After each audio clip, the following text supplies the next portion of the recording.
ಕೊಡಗು ಧ್ವನಿ digital media, ಇದು ಕೊಡಗಿನ ನಂಬರ್ 1 ಯೂಟ್ಯೂಬ್ ಚಾನಲ್. ಕೊಡಗು ಜಿಲ್ಲೆಗೆ ಸೂಕ್ತ ರಾಜಕೀಯ ಪ್ರಾತಿನಿಧ್ಯ ಅಗತ್ಯ. ಎಎಸ್ ಪೊನ್ನಣ್ಣ ಅವರನ್ನ ಸಂಪುಟಕ್ಕೆ ಸೇರ್ಪಡೆಗೊಳಿಸುವಂತೆ ಗಣ್ಯರ ಆಗ್ರಹ.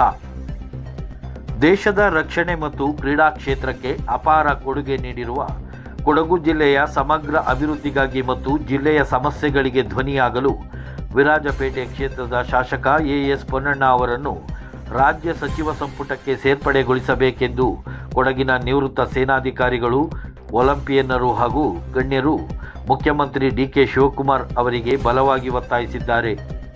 1999ರ ಬಳಿಕ ಕೊಡಗು ಜಿಲ್ಲೆಗೆ ಸಂಪುಟದಲ್ಲಿ ಸೂಕ್ತ ರಾಜಕೀಯ ಪ್ರಾತಿನಿಧ್ಯ ದೊರೆತಿಲ್ಲ ಎಂಬುದು ಇಲ್ಲಿನ ಜನರ ದೀರ್ಘಕಾಲದ ಅಳಲಾಗಿದೆ. 2023ರ ವಿಧಾನಸಭಾ ಚುನಾವಣೆಯಲ್ಲಿ ದಶಕಗಳ ಬಳಿಕ ವಿರಾಜಪೇಟೆಯಲ್ಲಿ ಕಾಂಗ್ರೆಸ್ ಜಯಬೇರಿ ಬಾರಿಸಿದೆ. ಎಎಸ್ ಪೊನ್ನಣ್ಣ ಅವರ ವೈಯಕ್ತಿಕ ಪ್ರಾಮಾಣಿಕತೆ, ಬುದ್ಧಿವಂತಿಕೆ ಮತ್ತು ಪರಿಶ್ರಮದಿಂದಾಗಿ ಅವರು ಜಿಲ್ಲೆಯ ಅಭಿವೃದ್ಧಿಗಾಗಿ ಕಳೆದ 2.5 ವರ್ಷಗಳಿಂದ ನಿರಂತರವಾಗಿ ಶ್ರಮಿಸುತ್ತಿದ್ದಾರೆ. ಕೊಡಗಿನ ಪ್ರಮುಖ ಸಮಸ್ಯೆಗಳಾದ ಮಾನವ ಪ್ರಾಣಿ ಸಂಘರ್ಷ, ಪ್ರವಾಸೋದ್ಯಮದಲ್ಲಿನ ಸವಾಲುಗಳು ಮತ್ತು ಭೂ ಪರಿವರ್ತನೆಯಂತಹ ಸಂಕೀರ್ಣ ವಿಷಯಗಳನ್ನು ಬಗೆಹರಿಸಲು ಪೊನ್ನಣ್ಣ ಅವರಂಥ ಸಮರ್ಥ ನಾಯಕನ ಅಗತ್ಯವಿದೆ ಎಂದು ಮನವಿ ಪತ್ರದಲ್ಲಿ ತಿಳಿಸಲಾಗಿದೆ.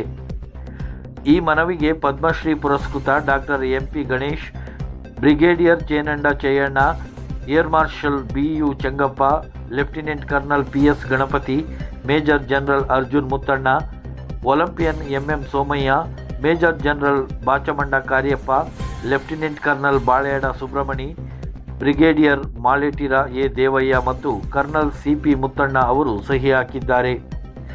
ಕೊಡಗಿನ ಹಿತದೃಷ್ಟಿಯಿಂದ ಮತ್ತು ಅಭಿವೃದ್ಧಿಯ ವೇಗವನ್ನು ಹೆಚ್ಚಿಸಲು ಎಎಸ್ ಪೊನ್ನಣ್ಣ ಅವರನ್ನು ಸಂಪುಟಕ್ಕೆ ಸೇರ್ಪಡೆಗೊಳಿಸುವುದು ಅತ್ಯಗತ್ಯ.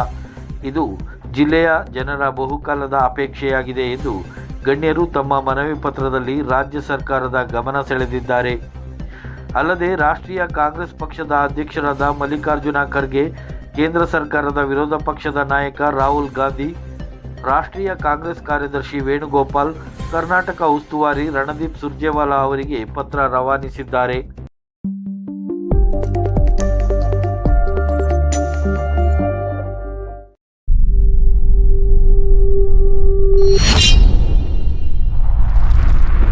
ಕೊಡಗು ಧ್ವನಿ ಡಿಜಿಟಲ್ ಮೀಡಿಯಾ, ಇದು ಕೊಡಗಿನ ನಂಬರ್ 1 ಯೂಟ್ಯೂಬ್ ಚಾನಲ್.